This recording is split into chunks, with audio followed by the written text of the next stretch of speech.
Now watch. If you get some smarty pants soloist that says, oh, I cannot start on that A. It is too high. I need to start on an E. What do?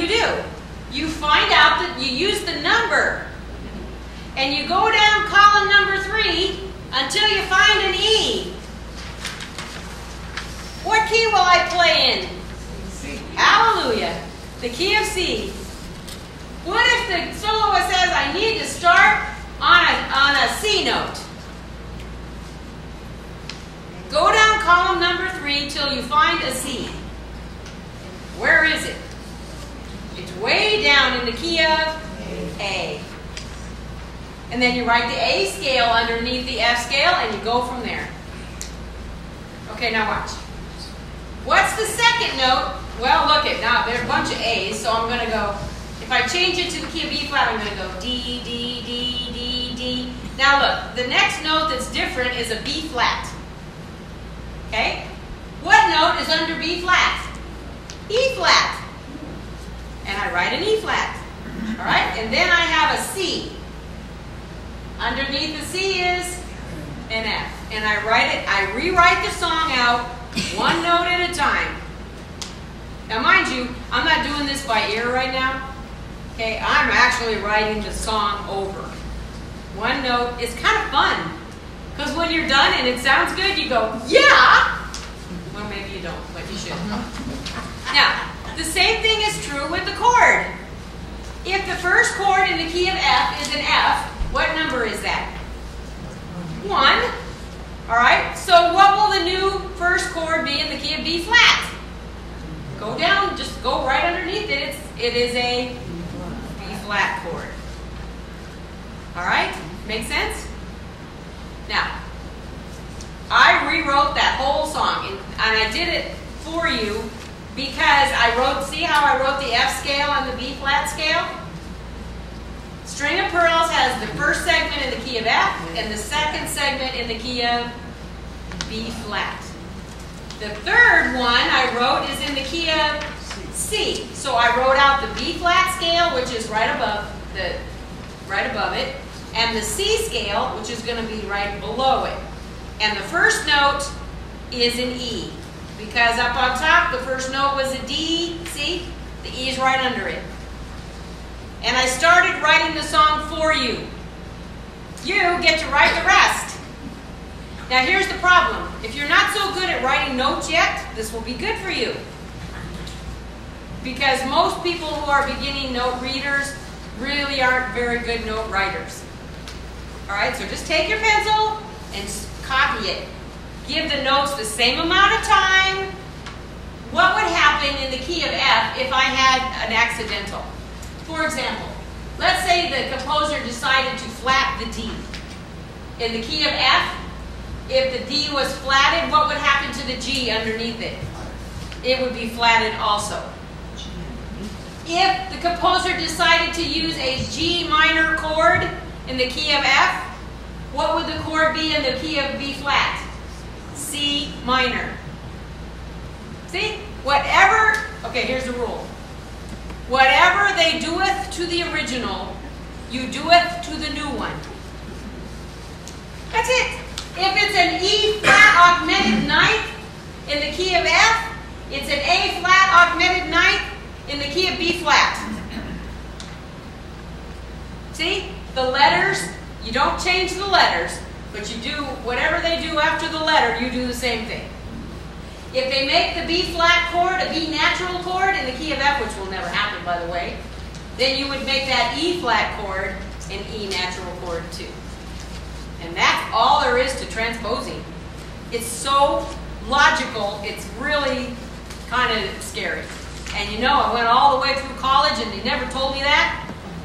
They talked about tonics and subdominants and dominants, and I wish someone would have said, write down the 2 scales and match them up. That's all you have to do. And rewrite the song. But if you look at the song in the book today, they did it for you already. This guy got bored after 8 measures. And he changed from the key of F to the key of B flat. See, we did too. And look, where the B flat chord is on the bottom line, the first note in the key of F is an A. What's the first note in the key of B flat? D, is it? Yes. See, so everything that he did down here and up over on this page is a transposition of the key of F to the key of B flat. And there's only 2 chords. Pretty cool, huh? All right. You could literally play a string of pearls in 12 keys. If you don't want to, I don't care. But I'd like you to transpose it into the other 2 keys, key of C and key of G. Try it. It will work. You may have some difficulty trying to figure out where the notes are, but it's simply logic. That's it. If you make it more than that, then you need to come up and see me. Because it's just a matter of taking one note at a time and putting the new note in the blanks. Fill in the blanks. Yes, Greg's going to play for it because he's got the registration. All right, on the back, real quick. F is written in front of us. I would rewrite it to B flat. Yep. Thank you. Happy birthday. Same thing. And trust me, you're going to play Happy Birthday on your organ or keyboard for somebody. During the course of the year, it's going to get played, right? All right, so I wrote it. And in the key of C, it's kind of high for me. I can't sing it that high. Nobody can sing in the key of C. It is the worst key ever for people who sing. So listen, if I play...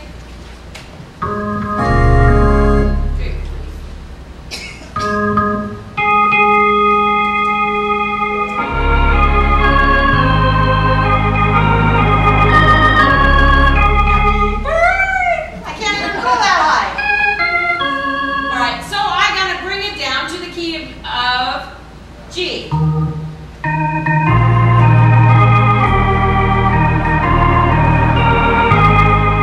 that's better. Okay, then you're going to transpose it to the key of F and to the key of A.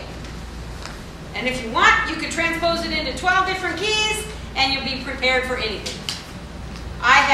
When I was playing in church, I had 12 different versions of the Lord's Prayer. And one in every key. Because it never failed. When you play for a funeral or something, they always wanted that song, and the soloist never knew. And I didn't know how to transpose it, or I would have rewritten it myself. But I had to go buy 12 different copies of the Lord. I still have them in a binder because you never knew what key the soloist wanted to sing. All right, songs. How does a composer decide what key to do his songs in? Songs sound different in every key. So they just pick which key. Cecil, sometimes he's playing this for church on Sunday, and he spent the whole week picking out the hymns.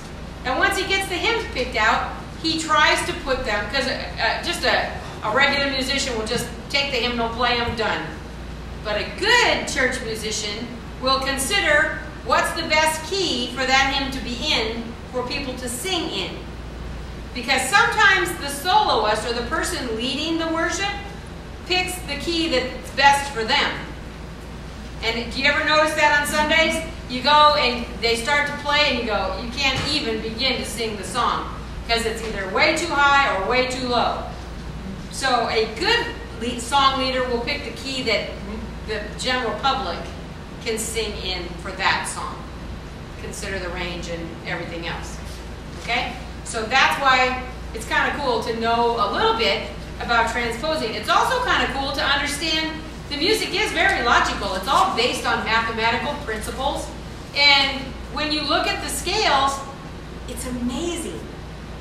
You know, I've been on the internet, now I love to use the internet now for research, trying to figure out who did this. Anybody know? Who figured it all out? How did those scales end up so amazingly logical? Nobody knows.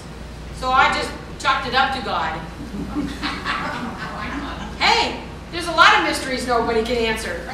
But you know what? Music is amazing. And when the fear goes away and you start to go, ah, I could transpose that. It might take me 4 hours.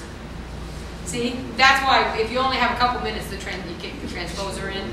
But if you got a few hours, go ahead and transpose it while you write it out. It's really fun to do. All right, I'm done.